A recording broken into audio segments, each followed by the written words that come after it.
Well, thank you. Now I recognize myself. So question for all of you, just a quick hits here. So start with you, Mr. Gray. Some of my colleagues on the other side of the aisle have called President Trump's desire to purchase Greenland a clickbait distraction.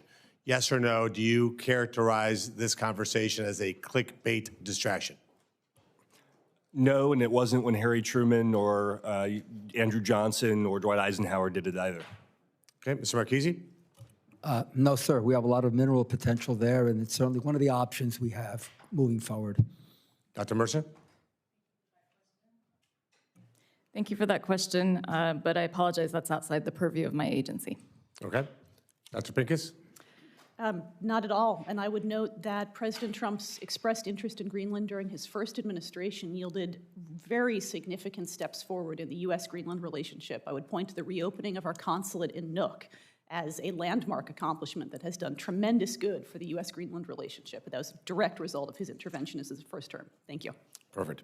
So not a clickbait distraction. In fact, actually a very worthy conversation. So let me ask you again the same from the perspective of the 56,000 people who live in Greenland. Let me just point out that's basically the size of Westlake, Ohio, where I live, is the entire population of a country that is, sorry to say it to my colleague from Alaska, 50% bigger than Alaska. He likes to always point out how big Alaska is versus the rest of us.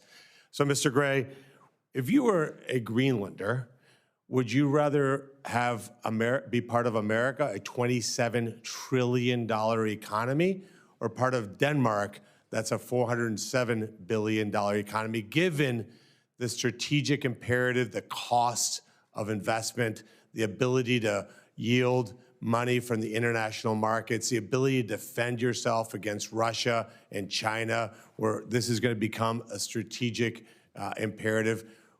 Who would you rather be on the side of there? Well, Senator, I think the answer is obvious that it's the United States, but the question for me is not between Denmark and the United States. It's between the United States and China and Russia. And I think that answer is even more obvious. And your colleagues had mentioned something about sovereignty. To me, this is about preserving the sovereignty of the Greenlanders from countries, from adversary nations who have a long history of undermining just that type of sovereignty when our tradition has been to uphold and protect it. And Mr. Marchese, if you think about, let's say Greenland became a sovereign, independent country, 56,000 people. How would it possibly be able to afford the kind of infrastructure improvements, mining operations, and the ability to provide for its own people as an island, literally and figuratively, financially? Senator, by itself, first of all, it's obvious now that there isn't any, again, according to my purview, mining there. So clearly something needs to be done.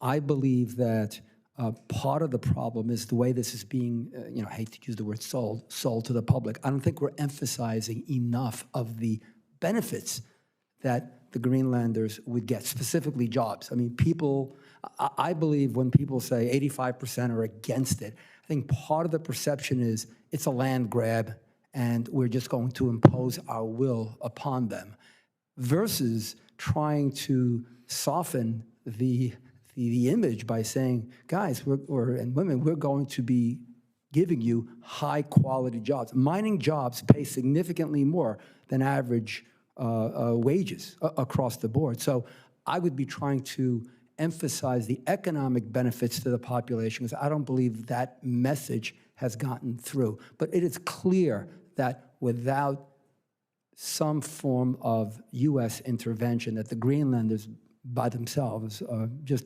can't make. It's a $3.5 billion GDP. That's smaller than some of the mines in the world. So they need help. Yeah, I mean, I'll close with this.